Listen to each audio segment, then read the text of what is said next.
Okay, so we've been talking about North Korea, and if you had asked me 2 years ago, would we be talking about North Korean troops inside Russia or Ukraine? I would have said, you're crazy. I would have thought maybe Chinese something, or if anything was going to happen. That was far from my understanding. But now, over the last like 2 weeks, we've had evidence of, like in reputable newspapers, Reuters, AP, things along those lines.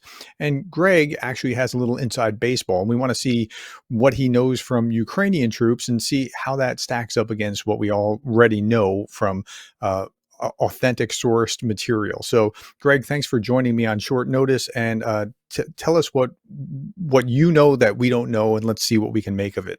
Thank you, Prof. The first thing that triggered me, we were talking earlier today, was when President Zelensky, in his speech to the Rada, declaring the points of victory, called out North Mhm. Korea and Iran.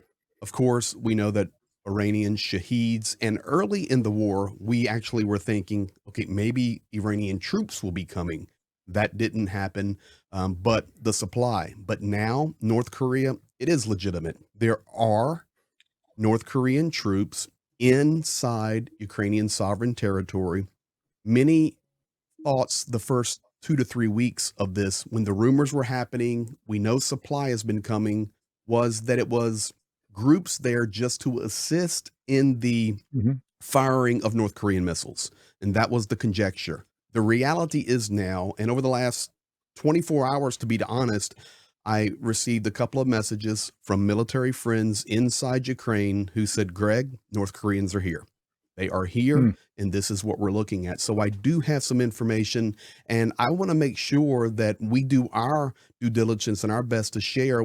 If the world turns a blind eye to this, this could Mhm. cause serious ramifications down the world. So we can start with this Before you fact. get going, Mhm. let's talk about this. So Ukraine has an international legion, and they're drawing from other countries. There are Americans and Canadians and Brits and other on the Ukrainian side, and the Russians have had at least. Let me see if I can name the countries, or as much as I can name. Nepalese that have been tricked into fighting there, Cubans who have been tricked into fighting there, Indians who I have balloons going on, the Indians who have been tricked into fighting there. I'm trying to think about what other countries have been. I think there was a Burmese. Is there something? Some other countries that have all been like mercenaries working on Russian behalf, wittingly or unwittingly. But Some of the this is of a small whole different order. some of the small Asian nations have sent some groups there. But remember, these guys are in poor nations and they're coming to make money.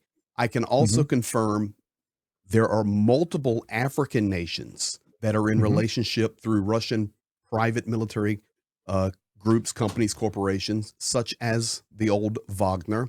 They have sent troops in. And these guys are trying to earn money for their families back home. They get tricked. They get told one story and then dealt another a deck of cards when they arrive in Ukraine and figure out Hmm. that's not what I signed up for, but then it's too late. Yeah. Yeah. Well, So I was talking the other day about, I think it was Indian women who, or I'm trying to, no, it was Bengali women, I think, Bengali. that were tricked into studying abroad and wound up making missiles in factories in Russia. Like that's what, okay, but this is of a whole different character, because now we have another state sending their soldiers in large quantities as soldiers. That's a different thing than what we've seen before. So tell me more about what you know. Here's what I know. June the 19th, Vladimir Putin and Kim Jong un made an agreement. That was in the meetings when Putin was talking to Kim Jong un, and the world was speculating, okay, here comes supply. Here's going to come equipment. Here's going to come Mhm. missiles. Here's going to come artillery. Missiles and artillery were coming and are coming and will continue to come. But this is where it changed. And I personally feel that this is why President Zelensky boldly called out Russia, North Korea, and Iran. President Vladimir Putin sent an official law to the State Duma at the Kremlin, Mhm. recognizing and ratifying the partnership with North Korea. And if Mhm. you read that, I showed a picture on my stream of the cover page, but if you read it, of course, you have to be able to read Russian. Paragraph 4 directly states open military partnership, specifically if a nation is attacked by another nation or there Sure. is an active war going on. This is one of the reasons that we can speculate why Vladimir Putin is okay to let Kursk and what is happening there across on Russian sovereign territory unfold, because now, at the minimum, this would activate that charter with the State Duma. So you have the personal Oh, agreement. okay. So you're arguing that Kursk being attacked means that it, starts that, and now North Korea is obligated. 100%. That Okay. is in that paragraph 4 of that charter, that Mhm. if a nation is attacked, and it's interesting for me, we won't talk about this now, but we're hearing the additional saber rattling between North Korea and South Korea. You have this massive military partnership open with Russia and North Korea. So that is a part of it. The other part of it is I'll give you the 2 or 3 points that were shared with me, but we need to remember this. North Korea, the fifth largest army in the world, Mhm. 1.28 million active soldiers, 5.8 million reserves and paramilitary. Conscription begins at age 17. People serve 5 to 12 years. Take it a step further. 27% of the national budget of North Korea is toward military. They Mhm. have a reserve and a system in place with military contracting in structure.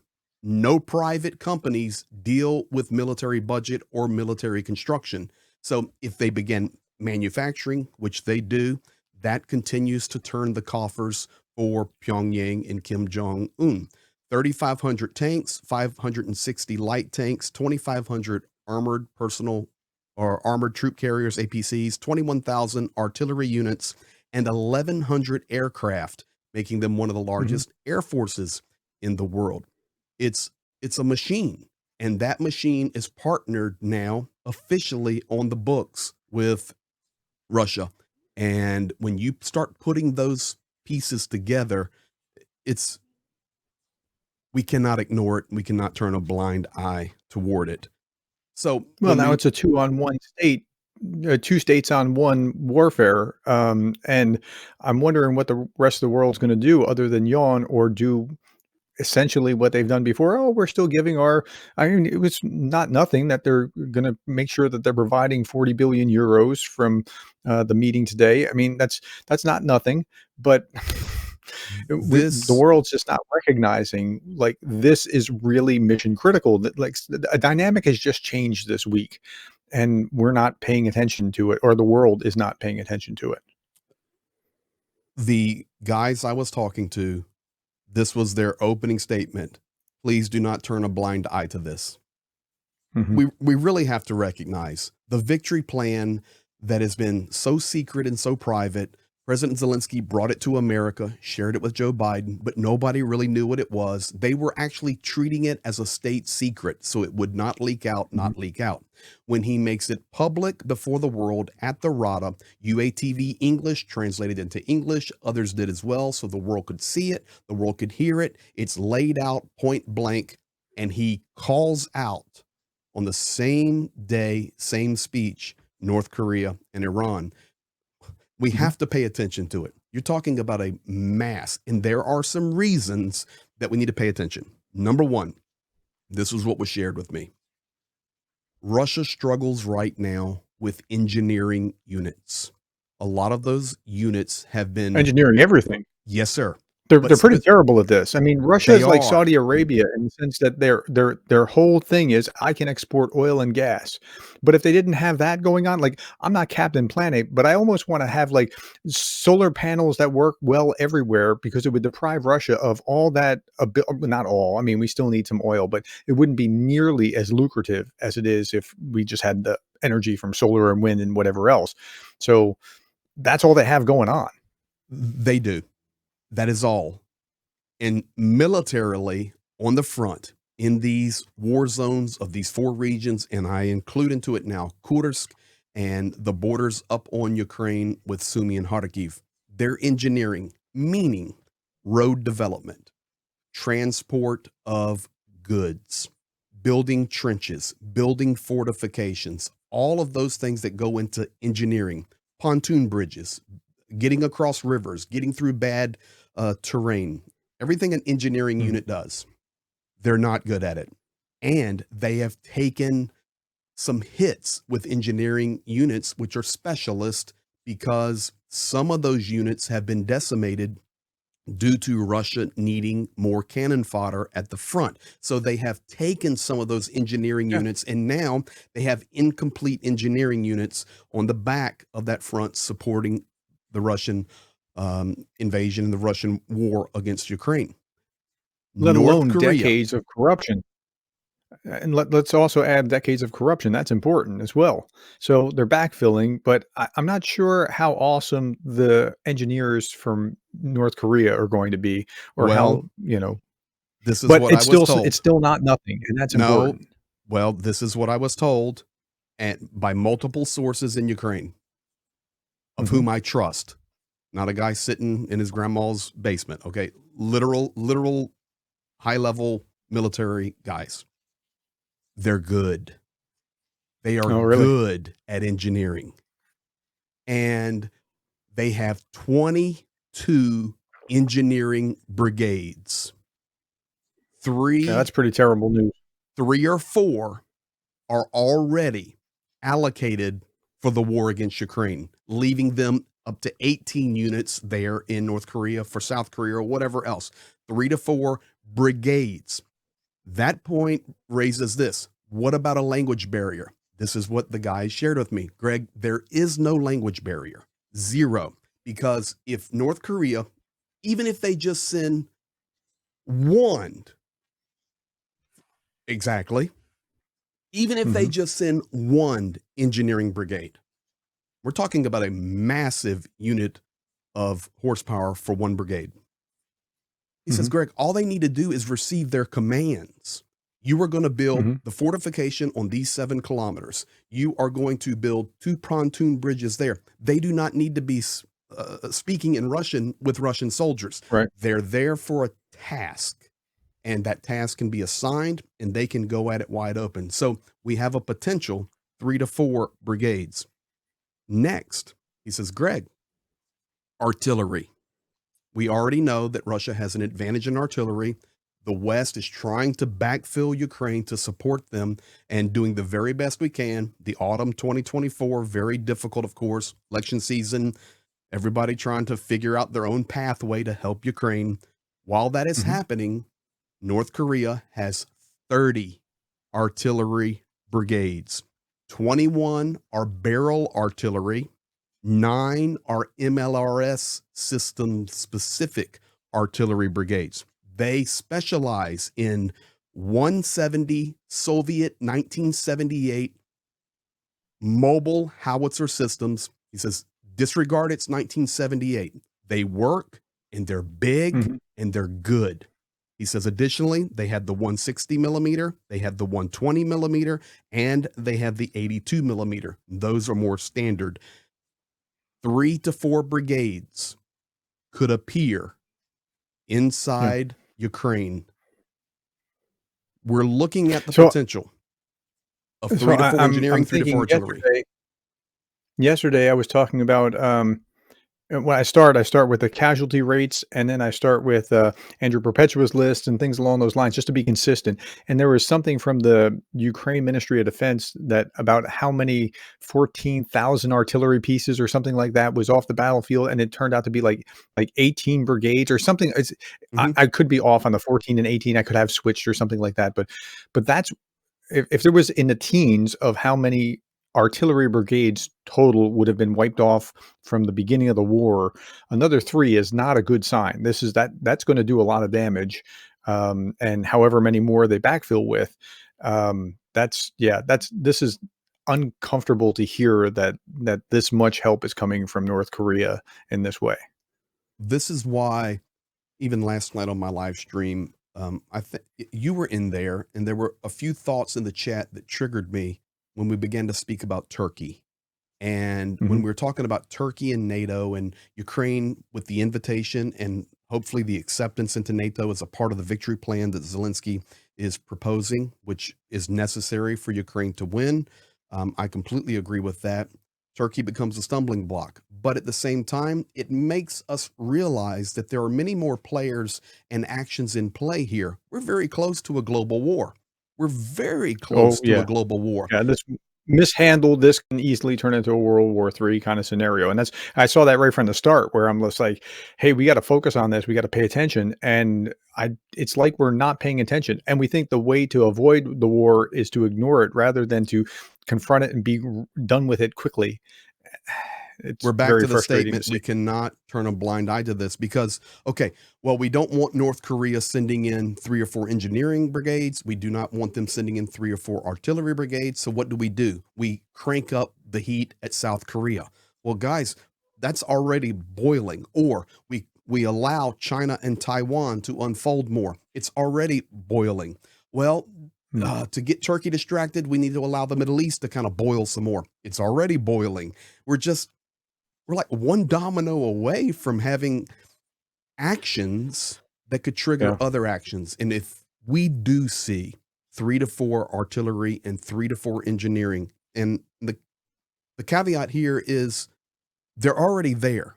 It's not just a few North Koreans there running around helping fire missiles. There are North mhm, Korean commandos and special forces already on the ground in eastern Ukraine. It's confirmed, it is a fact.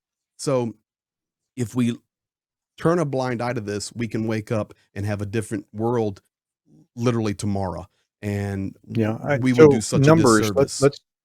let's talk about numbers real quick. So, Hmm. a center for looking at disinformation said no, there's not 100,000 North Koreans in Ukraine and Russia, and that was one thing. AP was saying no, but there it looks like there's 10,000, and AP doesn't put things out until they fact check and verify.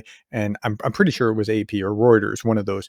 And then the Kim regime was talking about how a million point four North Koreans signed up for the military or to come back to the military, which because it's from the Kim administration, I would say, okay, maybe that's not exactly right. But I think uh, Kim is actually trying to amplify this because he's figured out his business model. His business model is supporting Russia. We have crap. They want this stuff. We can provide it to them at rates that bring us a pretty good fortune. We can grow the gross domestic product per person by cutting the denominator because we can send these people over and it doesn't matter what they're expendable. So he's all about this. So he's trying to amplify the tensions between North and South Korea in order to get this machine going. And I'm blowing up his own roads connecting into South Korea, like over leaflets. Come on, like This this is the point that I think my friends in Ukraine were trying to get to me, and then I want to get to you, and we want to get this message out and hopefully get it to other um, sources and guys that will share this as well because this is no joke. I can mhm. tell you that there are, with my guys sharing with me, at least 10,000 North Koreans inside Ukraine, minimum, Yeah, that's a believable number, and it's minimum, verified by legitimate sources. which is not just 100 guys there to help launch a missile. These are Yep. special forces, is what we're being told. It's like prepping the ground, trying to figure it out, trying to understand. But could that number swell quickly, or could it be swelling right now? Absolutely, especially after Zelensky calls out North Korea and Mhm. just days after the bill goes to the State Duma there in the Kremlin, and this is being ratified for an official, open military strategic partnership. You spoke about Kim Jong Un. North Korea, I do a lot of study on it because I'm just intrigued by it. I'm intrigued by it the Mhm. same way I was intrigued by the Soviet Union in the 80s as a teenager growing up. I, right now, could go to Russia. I can. It's not closed. I can get into Russia. It would be very difficult I and wouldn't advise it. for me, and it would be very risky because of what I do, but I could. It would be extremely difficult, almost next to impossible for me to get into Pyongyang. I'd have to go through a private tourist Sure. company. You'd have to do all this stuff. It is a closed nation. Kim Jong Un is a dictator. You stated it perfectly. What does he get from this? What does he get from the destabilization with South Korea over leaflets? Let's blow up roads and let's mobilize 1.2 million, 1.4 million. Let's take pictures Mhm. of it. Let's put video out. Let's launch a rocket into the Sea of Japan.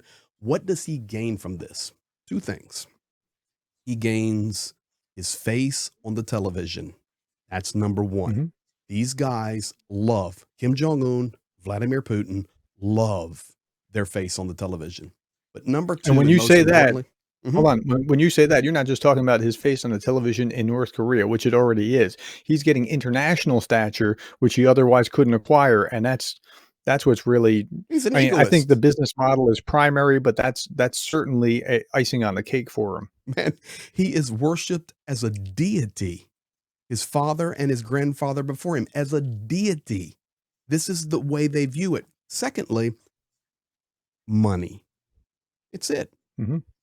He gets his fame, his so-called fame, and he gets money. North Korea is a society which international observers, as the best they can looking at it and trying to be fair, A, there are hundreds of thousands, if not millions, of improperly prisoned North Koreans. Sure. Secondly, you can't escape. If you do, it's 1 in a million to get out of there, probably. I don't know the statistics exactly, but extremely difficult to escape that regime. Thirdly, it's full of training camps, communistic type Mhm. concentration camps, prisons, and the only thing you can do there is be a part of that state if you want to make it at all in that society. For us on the west in the West and even throughout Europe, it is a mystery.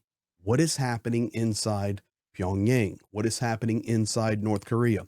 This leads me to the final part that my Ukrainian buddies shared with me and said, please share this. I said, okay, tell me what that is. This is Greg. Do you realize that if North Korea sends 10,000, which is proven, 50,000, 100,000 troops into Ukraine, and they all die, nobody will care? There will Mhm. not be an outcry from North Korea. We're losing our sons. We're And losing it our won't right, troops. and it won't be from Russia. This is a Th- great deal for Russia. They don't have this is the way to get around mobilization. So this is a big deal. And out of everything that we've talked about on this update, don't turn a blind eye. Recognize that they are there. Recognize there is a physical, legally binding relationship growing between the Kremlin and Pyongyang. Realize that they are a large army. They have a lot of stuff, even if it's old and junky, they have mass. Secondly, mhm. they're good at engineering and they have unique artillery systems. But above and beyond all of that, they have value in they could be silent soldiers. And that is what the guys were asking me to share. Greg, it would be difficult for us because there will not be even a Russian mother or granny putting out a note on some social media. My son died for nothing, which happens Mhm. rarely, but it happens. You'll never hear one peep from North Yeah. Korea or Russia. And not from the world either, because we know nothing about that closed society. So that's where we're Yeah. at. We can't turn a blind eye to it, and we need to stay focused on it. And I'm convinced we're going to be hearing a lot more about North Korea over the coming weeks. So generally, I don't provide anything that I can't actually verify with legitimate news sources, but there's nothing that you said here that is contrary in any meaningful way to any of the news sources that I've read. It just amplifies with um, terrible detail, and I mean, the details are terrible. I hate hearing what I just heard, but significant detail about how this will play out, and I think that's only going to metastasize over time. It's going to get worse, not better, And I'm sure Putin's happy as a lark that he's got this extra source, and he's probably working on Iran with a similar kind of deal, or somewhere else, maybe somewhere in Africa or something along those lines. To once he perfects this, to franchise the his soldier imports into Russia. Well, I thank you for that, Prof, and that's why I appreciate you so much, and I watch all your videos because you do source everything. And the fact is, all the numbers that I've shared tonight are facts. They have that many soldiers. They have that much equipment. They do Hmm. have minimum of 10,000 soldiers inside Ukraine, not only specialists for missiles, but Hmm. commandos are there. These are facts, and the fact on that is from my Ukrainian guys telling me.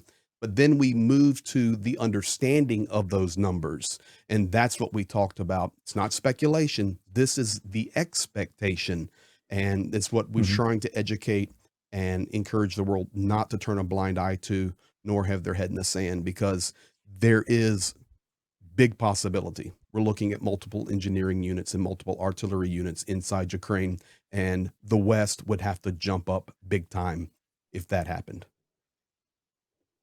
Yeah, and they're not. I don't see anything, uh, any appetite in the West to actually make this to be the big deal that it actually is, and it's very sad to see. It is, but we hold hope. We hold hope that somewhere, somehow, understanding begins to come to Western leaders. I'm for me, I now will go kind of off source for a moment, and I'll just say this: it is not a surprise to me right now at all that the Kremlin, and I understand Soviet mentality, that the Kremlin on the second to third week of October made North Korea the big story. Why? Because the world is so focused on the American election.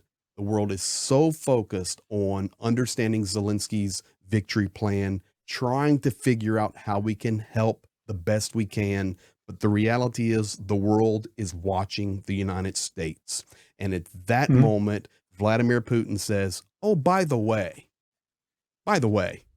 we're now going to ratify our military agreement with North Korea. The timing is spot on for them. Now the world needs to respond. And I'm just, They would have done it at any other time as well. I don't think that there's any conspiracy to the timing. They just, th I think that's why Putin was so happy walking away from North Korea, because he figured out how to solve his mobilization crisis, and, yeah, he doesn't have to tick off his own and, population to do it, so and that's actually, to be quite honest, Prof, I had not thought about it in that way of he being able to solve his mobilization issue by incorporating North Korean soldiers. I look at it from more the artillery side and the exchange of technology and resources, but it gives me a lot of food for thought. And to be quite honest, hearing that for myself, just now talking with you on this video, that actually ranks up there as yeah, probably his that's terrible. number one reason. Yeah. This has been terrible in many regards. Alright, All right, well, buddy. before we bum everybody out totally, um No, we're not bummed. We just tell the truth and let's stand against it and fight against it. no, they need to know what's going on, They but, do. yeah, it's not great news, so No, sir. alright, well, thank you for, joining on short notice. If folks, if you're not aware of Greg Terry's channel, go to @GregTerryExperience, and you can see him, with a lot of other, great, live streams, and where he's just bringing up to the date, in up to the minute information about what's going Sometimes. on in Ukraine, Well, and, thank you. so please be sure to do that. And for those of you watching on my channel, if for some reason you haven't seen the sweatered vest professor, go check him out. Professor Curtis Explains UA and Yeah, other it's just cool things. enough to wear my sweater vest now, so Well, I did put a sweatshirt on today. We've had a challenging day with our family taking care of my mother-in-law who has some health issues, but no way we couldn't share this today. So thank you for taking the time as well, Prof. Have a good day. yep.